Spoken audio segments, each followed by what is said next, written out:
உங்கள் வீட்டு குழந்தைங்களுக்கு ஃபீடிங் பாட்டில் யூஸ் பண்ணுறீங்கன்னா கண்டிப்பாக இந்த வீடியோவை பாருங்கள். என்னோடய பையனுக்கு நான் 2 வயசுக்கு அப்புறமா ஃபீடிங் பாட்டில் யூஸ் பண்ண ஆரம்பித்தேன். இனிஷியலாக எனக்கு எந்த பிரச்சனையுமே அதில் இருக்கிற மாதிரி தெரியல. ஆனால் போக போக தான் அதனால் என்னென்ன பிரச்சனைகள் இருக்குதுன்னு எனக்கு தெரிய ஆரம்பிச்சது. அதை தான் இப்போ உங்கள் கூட நான் ஷேர் பண்ணிக்க போகிறேன். தாய்ப்பால் கொடுக்கறத நிறுத்தினதுக்கப்புறமா நைட்டில் அவங்க திடீர்னு அழும்போது ஃபீடிங் பாட்டில் ஒரு பெஸ்ட் ஆப்ஷனாக இருந்தது. அவன் வளர வளர அவனோட பல்லெல்லாம் லேசாக சொத்தையாகிற மாதிரி இருந்தது.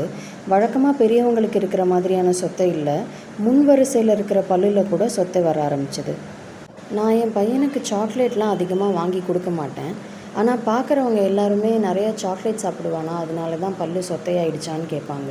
அவன் வளர்ந்தக்கப்புறமா நேராக அவன்கிட்டயே கூட கேட்க ஆரம்பித்தாங்க, சாக்லேட் நிறையா சாப்பிட்டு பல்லெல்லாம் பாரு எப்படி இருக்குதுன்னு. ஆனால் அவனோட உண்மையான காரணம் என்னங்கிறத நான் டென்டிஸ்ட் கிட்டே போனப்போ தான் தெரிஞ்சுக்கிட்டேன். அவனோட பல்லை பார்த்ததுமே டென்டிஸ்ட் என்கிட்ட கேட்ட முதல் கேள்வி அவன் ஃபீடிங் பாட்டில் யூஸ் பண்ணானாங்கிறது தான்.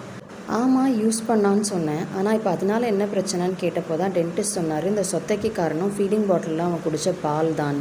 இதில் என்ன சீக்ரெட்னா, அவங்க தூங்குறதுக்கு முன்னாடி கடைசியாக குடிக்கிறது தண்ணியாக தான் இருக்கணுமே தவிர பாலாவோ இல்லை மற்ற பழங்களாவோ வேறு ஏதாவது உணவாவோ இருக்கக்கூடாது. நைட்டு பல்லு விளக்காமல் படுக்கிறதுனாலையோ இல்லை ஃபீடிங் பாட்டிலை வாயில் வச்சுட்டே தூங்குறதுனாலையோ அந்த பாலில் இருக்கிற இனிப்பு பொருள் ஃபுல்லாக அவனோட பல்லை சொத்தையாக்குது. பால் மட்டும்தான் காரணமானால் கிடையாது, பாலும் ஒரு முக்கியமான காரணம்.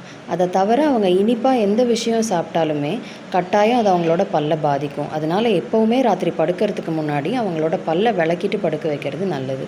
விழுந்து முளைக்கும் போது இது சரியாயிடும். ஆனாலும் அந்த சிரிப்பில் இருக்கிற மேஜிக்கை நம்ம இன்னும் கொஞ்ச நாள் பார்க்கலாம்.